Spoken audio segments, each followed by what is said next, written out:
Good afternoon, all. We are on live now. You can start your proceedings, please. Thank you. Good afternoon, all. I am Shiva Chandrasekharan, Secretary. Welcome the members to this 89th Annual General Meeting of Rane Holdings Limited, being conducted through video conferencing in compliance with the Companies Act 2013 and the circulars issued by the NCA. Notice of this AGM and annual report for the financial year 2024-25 were sent by email to all members whose email IDs are registered, and also public notices have been issued in English and Tamil newspapers as per NCA and SEBI circulars. The transcript of the proceedings of the meeting would be made available on the website. Members who have pre-registered as speaker shareholders would be allowed to speak when indicated by the chairman. Members are requested to keep their questions very brief and not exceed 2-3 minutes per speaker in the interest of time. I request CDSL to confirm the number of members who have joined for this meeting. Sir, it appears 59 people have joined for the meeting. Thus, necessary quorum is being present. I confirm to the chairman that the members forming requisite quorum and other board members and auditors have logged in. I now request the chairman to start conducting the meeting. Thank you, Shiva. Good afternoon. I, L. Ganesh, welcome you all and confirm that the AGM has been duly convened and constituted with the presence of requisite quorum of members. I call the meeting to order. Prescribed statutory registers and necessary documents in connection with this AGM are available for inspection till the conclusion of the AGM. Now I'd like to introduce my fellow members on the board. Mr. Harish Lakshman, Vice Chairman and Joint Managing Director. Mr. Pradeep Kumar Bishnoi, Independent Director and Chairman of the Audit Committee. Dr. Brinda Jagirdar, Independent Director and Chairperson of the Stakeholders Relationship Committee. Mr. M. M. Murugapan, Independent Director and Chairman of the Nomination and Remuneration Committee. Mr. Rajiv Gupta, Independent Director, is unable to join the meeting due to his other preoccupation. I place on record the presence of the representatives of the statutory auditors, Mrs. BSR and Company LLP, secretarial auditors, Mrs. P. Chandra and Associates, internal auditors, Mrs. Capri Assurance and Advisory Services, and the scrutinizer, Ms. A.K. Jain Associates, Practicing Company Secretary. I'd like to now make a few remarks on the state of the industry and your company's performance for the year under consideration. The global economy experienced modest but steady growth of about 3.3% in 2024. Despite the ongoing challenges from geopolitical tensions and shifting trade dynamics, inflationary pressures eased across most economies, supported by stabilizing commodity prices and balanced monetary policies.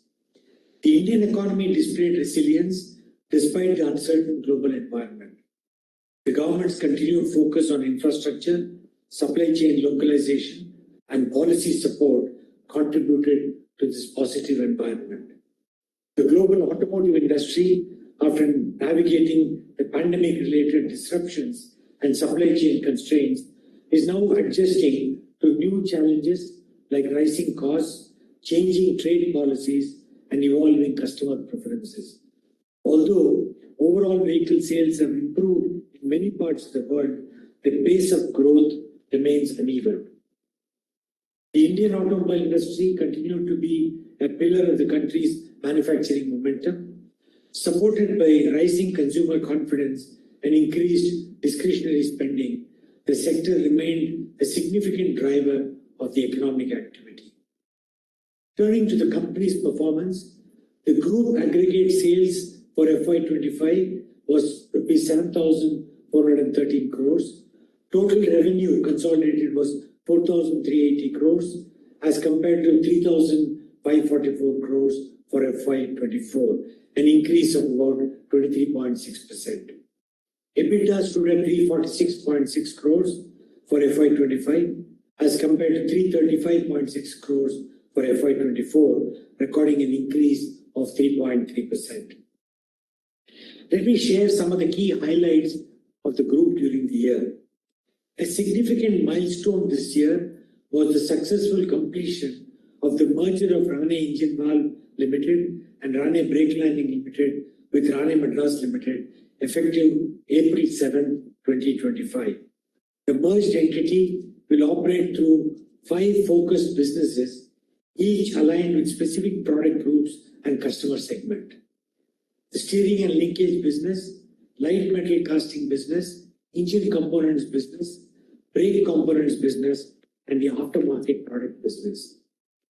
The consolidation of the aftermarket product lines into a single business unit is expected to drive greater synergy across the sales channels, enabling cross-leverage of the market reach and product capabilities. As part of the restructuring, RML is in the process of exploring monetization options of surplus non-core land parcels to reduce the debt and other liabilities.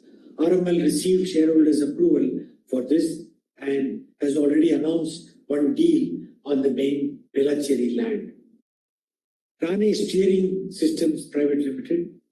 During the financial year, RHL acquired the balance of 51% held by NSK Limited Japan in Rane NSK Steering Systems Private Limited, and accordingly, this company became a wholly owned subsidiary of RHL. Notably, RSSL has entered into a license agreement with ZF for column drive electric power steering technology to be mainly used for non-Japanese customers and exclusively for the Indian market. Turning to the joint venture, ZF Rane Automotive India, during the year, company deepened its collaboration with ZF through the ZF joint venture with plans to introduce rack drive EPS systems.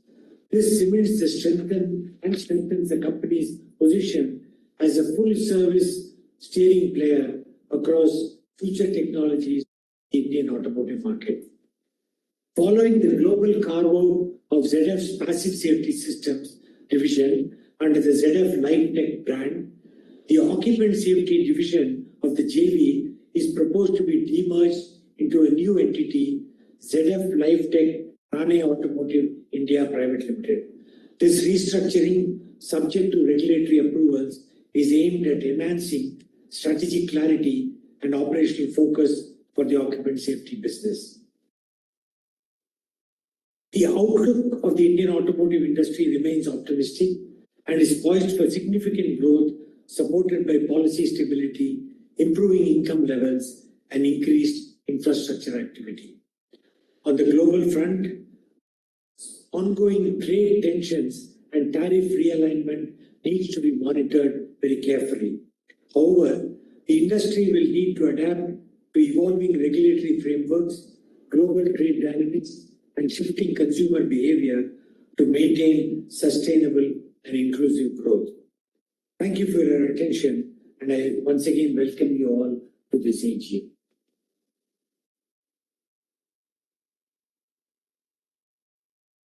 With the permission of the members of the AGM notice to be taken as read. In view of the unmodified reports issued by the statutory auditors and the secretarial auditors for the financial year 24-25, the reports are not being read. The businesses proposed to be transacted at this AGM are as follows. Under ordinary business, number 1, to consider and adopt the audited financial statements of the company for the year ended March 31st, 2025, together with reports of the Board of Directors and the auditors thereon. Number 2, to declare dividend on the equity shares. 3, to appoint a director in place of Mr. Ganesh Lakshminarayan, myself, who retires by rotation and being eligible offers himself for reappointment. And 4, to reappoint Mrs. BSR and Company LLP Chartered Accountants as statutory auditors of the company. Under special business, we have one subject, to appoint Mrs. B. Chandra and Associates, practicing company secretary, as secretarial auditors of the company. I now invite questions from members who are pre-registered as speakers on the audited financial statements and other business agenda of the AGM. Host may now unmute the speaker shareholders one by one. Speakers are requested to state their name and folio number for identification. Thank you. Sir, there are no registered speaker shareholders have joined the meeting, so you may continue with your proceedings. In that case, in compliance with the Companies Act, the company has engaged CDSL for providing remote e-voting facility and e-voting at the AGM to enable members to participate electronically in this AGM. The remote e-voting facility opened on Saturday, 9th August 2025 and ended on Monday, 11th August 2025 as scheduled. Those members who have not exercised their vote by remote e-voting can cast their vote during this AGM. The e-voting facility will be kept open for 15 minutes from the end of this meeting, and the meeting shall stand concluded thereafter. Mr. Balu Sridhar, practicing company secretary, appointed as scrutinizer for the remote e-voting, will also act as scrutinizer for the e-voting for this AGM. Voting results will be made available on the website of the company within the prescribed timelines. I confirm that the requisite quorum was present throughout the meeting. Thank you all for your participation. The meeting stands closed at the end of the e-voting process. I now hand over to Mr. Balu Sridhar, scrutinizer, for overseeing the e-voting process at the AGM. Other panelists may log off the meeting. Thank you. Thank you, Chairman. E-voting facility will remain open for further 15 minutes. The electronic facility will automatically be disconnected after the set period.